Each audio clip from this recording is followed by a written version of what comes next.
Imagine waking up Monday morning, dreading another long week. But then you see the news. Working more than 20 hours a week is now illegal. No warning, no debate, just one law that breaks everything. At first, everyone celebrates. Workers cheer in the streets. Finally, freedom. Your coworker texts, "Dude, half days forever?" Companies cancel meetings. Businesses close early. Everyone thinks life just became one giant weekend. They're wrong. Your boss calls an emergency meeting. "I can only schedule you 10 hours this week, but we have the same amount of work." Emails pile up unanswered. Projects collapse. Deadlines become impossible.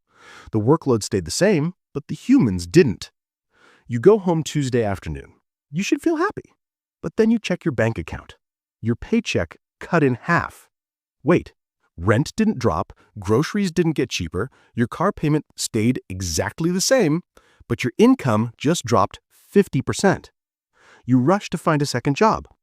But here's the glitch. The law says 20 hours total. Not per job, total. Work at two places? That's illegal. You're going to jail. Healthcare hits crisis mode first. A surgeon is mid-operation when their watch beeps. Hour limit reached. They have to stop right there. Hand off to someone who barely knows the case. Emergency rooms turn people away. All our doctors maxed out. Come back next week. People die waiting.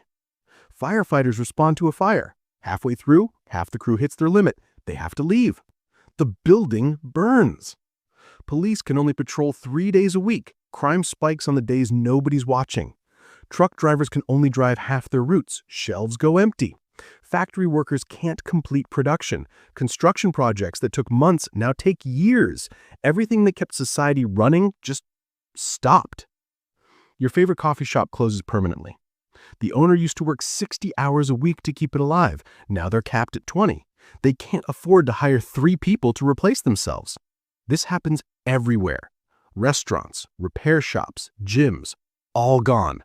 Only giant corporations with endless money survive.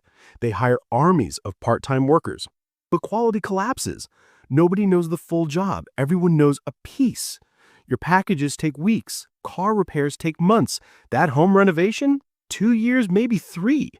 The world doesn't feel freer. It feels broken. When legal work becomes impossible, illegal work thrives. A massive underground economy emerges. Your neighbor whispers, "I know a guy who'll pay cash, 30 hours a week, no records." You're desperate. You take it. No contract, no protections, no safety. If you get hurt, you can't report it without admitting you broke the law. Your employer knows this. They pay less than minimum wage. The conditions are dangerous, but you can't complain. Organized crime moves in. Labor trafficking explodes. The law that was supposed to protect workers just created the worst worker exploitation in generations. The wealthy barely notice. They have investments, savings, passive income. They use their free time for travel and hobbies. They post, "This is amazing. Just enjoy life more." The middle class is struggling but adapting. Downsizing, cutting expenses. It's hard but survivable. The working class is drowning. They were already paycheck to paycheck. Now they make half what they used to. They're working illegally, risking prison just to pay rent. The law didn't create equality. It made the gap worse than ever. Companies realize humans work 20 hours. Robots work 168. The automation that should have taken decades happens in months. Self-checkout everywhere. Delivery robots flood streets. AI customer service only. Automated warehouses, no humans allowed. Within a year, millions of jobs vanish. Not because of progress, because the law made humans too expensive and too limited. The dream of working less made humans obsolete. Years pass. People work 10 to 15 hours a week at multiple gigs. They earn far less. Cities feel empty. Services are automated. People have more free time than ever, but they don't know what to do with it. Because work wasn't just money. It was structure, purpose, identity. Outlawing the 40-hour week didn't free humanity. It exposed that civilization runs on constant labor, and removing it doesn't create paradise. It creates chaos. Welcome to The Glitch.